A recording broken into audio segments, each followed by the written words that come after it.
أعوذ بالله من الشيطان الرجيم.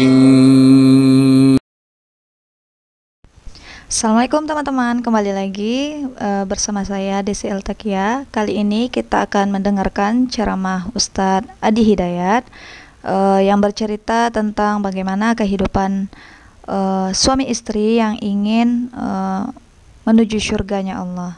Semoga kita bisa mengambil pelajaran dari kisah ini. Sayyidah Khadijah sudah paham tugas suami dan sudah sepakat menjalani misi berumah tangga yang sama. Artinya apa? Artinya memang di keluarganya ada visi dan program. Gitu, kita turunkan. Visinya apa? Program atau misinya apa? Paling gampangnya begini. Maaf Bu ya. Ibu dan suami sudah pernah belum ngobrol duduk sama-sama, itu bahtera rumah tangga mau dilayarkan kemana? Jalur mana yang mau ditempuh? Begitu dulu. Bikin kurikulum dari atas dulu. Ya, dari atas itu dari mana? Tingkat tertinggi di akhirat. Siapa yang mau ke surga nanti? Baik, surganya surga yang mana? Baik, Firdaus. Pertanyaannya, pernah nggak ibu menurunkan kurikulum surga Firdaus ke dalam rumah tangga? Belum, kan? Nah, kalau ada yang ingin kita capai, berarti perangkatnya kan kita siapkan ya Bu ya. Contoh, maaf sekali, ibu dapat pemberitahuan hari ini ada taklim dengan kami di sini mulai hari apa? Baik, dari kemarin, dari Kamis bahkan. Saya tanya, ibu menyiapkan waktu tidak? Menyiapkan perangkat tidak? Sudah mengejar untuk posisi duduk kan? Iya, makanya berangkat dari rumah kan diatur waktu ya. Ada yang dari subuh, mungkin ada yang nginep, boleh jadi ya, mungkin nggak di masjid karena dilarang mungkin kan ya, mungkin di TSM, di hotel dan sebagainya. Artinya apa? Karena ada tujuan pokok yang ingin diraih, Anda mempersiapkan. Nah sekarang kita sudah yakin betul setelah meninggalkan dunia, puncaknya ingin ke surga. Surganya mana? Firdaus. Apa perangkat menuju surga Firdaus itu yang diturunkan. Karena itu, setiap ada kata surga di Quran itu bersanding dengan amalannya. Dan amalnya itu berupa karakter Bu, yang semua bisa menjalaninya. Contoh, apakah ke surga Firdaus hanya kalangan para ulama saja? Tidak. Ustadz saja, ustadzah? Tidak. Pebisnis bisa ke situ, tentara bisa ke situ, polisi bisa ke situ, ibu rumah tangga bisa ke situ, semua bisa masuk. Karena ketika Allah menurunkan kurikulumnya itu berupa karakter. Turun Quran surah kedua 3 ayat 1 sampai 9 itu. Qad aflahal mu'minun. Orang beriman itu akan dijamin sukses dan bahagia. Puncaknya apa? Ketika masuk ke penghujung ayat yang tadi saya sampaikan, alladzina yarithunal firdausa hum fiha khalidun. Orang-orang ini di dunianya itu sudah jelas program hidupnya. Dia konsisten di situ dan dia menjadi calon penghuni surga Firdaus yang sedang berkehidupan di bumi.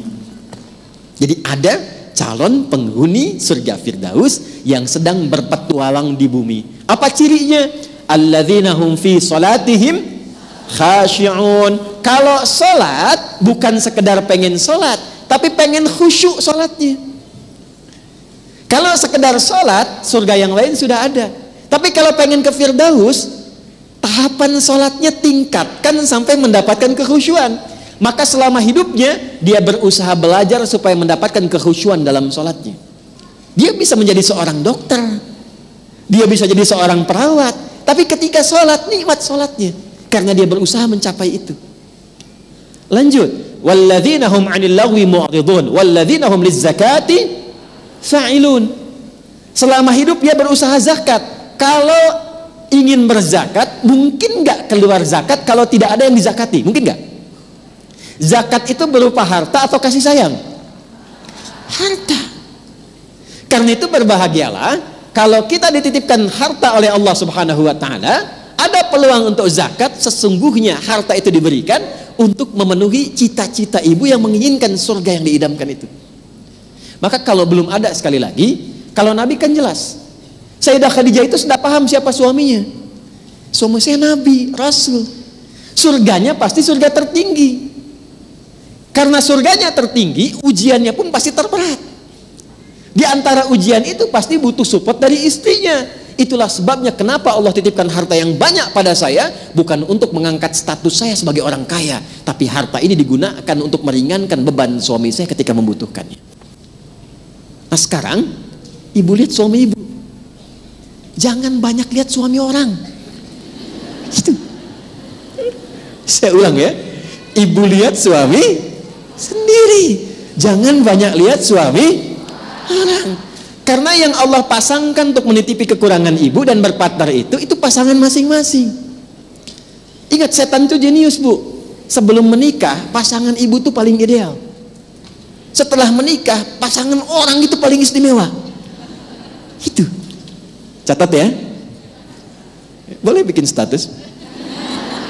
Aneh.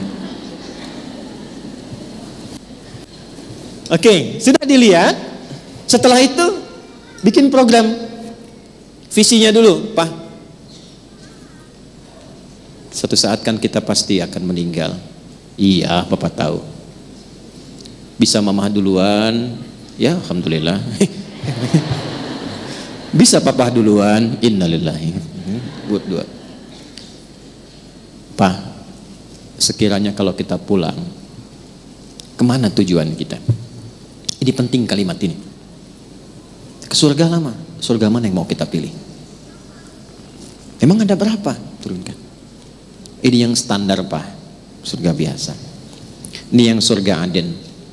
Ini yang surganya pintu tahajud, pintu Ar-Rayyan, puncaknya surga Firdaus. Ya sudah, Firdaus, bismillah. Dari situ lihat apa pekerjaan suami. Kemudian dari situ karena ingin ada surga Firdaus jadi jembatan terakhir, baru turunkan apa kecukupan harta sesuai dengan kegiatan yang dijalani, aktivitas yang dilakukan untuk mencapai tujuan tadi. Baru diturunkan. Jadi ketika Allah titipkan harta dan kita sudah punya program, itu tidak akan Allah berikan kepada kita kecuali untuk mewujudkan apa yang telah kita mohonkan dalam doa itu. Turunkan satu-satu. Misal, alladzina hum fi salatihim khasyi'un, salat. Untuk salat khusyuk butuh tempat yang nyaman kan? Maka ketika Allah tambahkan harta untuk merenovasi rumah, wujudkan dulu itu. Jangan bikin kolam renang dulu, Bu. Tuh. Karena saat memintakan untuk mendekati Allah, harapannya kan ini. Kadang-kadang suka lupa. Dan celakanya kalau sudah lupa itu suka nggak inget. Itu. Kan sudah ada visi. Karena itu taruh paling depan nih. Inginnya ke sini. Baru turunkan ke bumi. Ketika Allah titipkan harta, simpulkan. Allah titipkan harta yang ini untuk mewujudkan misi yang ini. Alladzina hum fi salatihim khasyi'un. Salat, bikin mushola di rumah.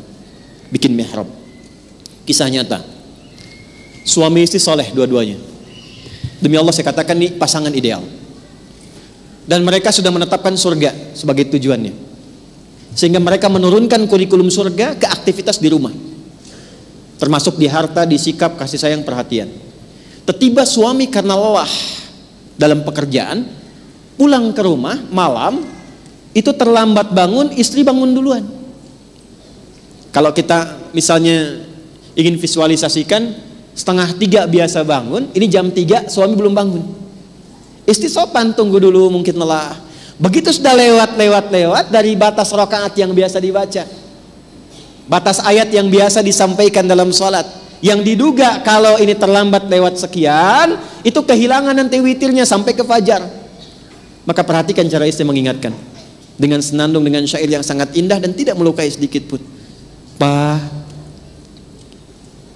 kita musafir yang sedang di perjalanan, yang bekalnya masih sedikit, sementara teman-teman kita sudah di depan lebih dulu jauh meninggalkan kita.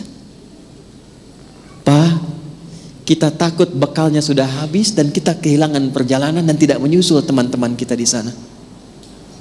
Ayo Pak, kita perbanyak bekal lagi untuk menyusul teman-teman kita yang sudah jauh meninggalkan kita.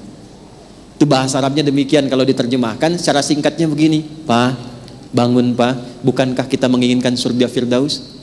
Teman-teman kita yang berusaha mencapai cita-cita yang sama sudah jauh meninggalkan kita di depan. Kita kita masih kurang di belakang. Bangun sulit, tidur masih nyaman, siangnya sibuk, harapan firdaus, sementara teman-teman sudah jauh di depan. Ayo kita bangun, Pak. Tuh. Karena visinya sudah ada, itu saling mengingatkan. Suami bangun pun senang. Ada lagi kisah kedua yang saat akan mencari nafkah. Karena harapannya adalah surga, dan surga tidak akan pernah mengenal hamba yang lekat dengan yang haram. Maka istrinya, ini kisah nyata, setiap suami berangkat bekerja selalu membisikkan di telinga suaminya. Lihat kalimatnya, kalau bahasa kitanya, sayang, mohon kalau pulang bawa yang halal ya. Sekalipun sedikit, kami akan menikmatinya. Tapi mohon jangan pernah membawa yang haram. Karena aku dan anak-anak tidak akan pernah merasa sanggup untuk merasakan dahsyatnya neraka. Itu setiap berangkat kerja. Pernah nggak ibu kirim WA ke suami demikian?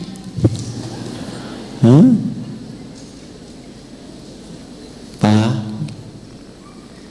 doa mama selalu dalam gerak langkahmu. Tumben dijawab. Nggak apa-apa. Sekali, lanjutkan lagi. Jangan cari yang haram ya. Terus tambahkan. Nah, itu dia teman-teman. Semoga kita bisa mengambil pelajaran dan mengambil hikmah, kemudian kita lakukan di kehidupan kita sehari-hari. Sampai jumpa di video selanjutnya. Assalamualaikum warahmatullahi wabarakatuh.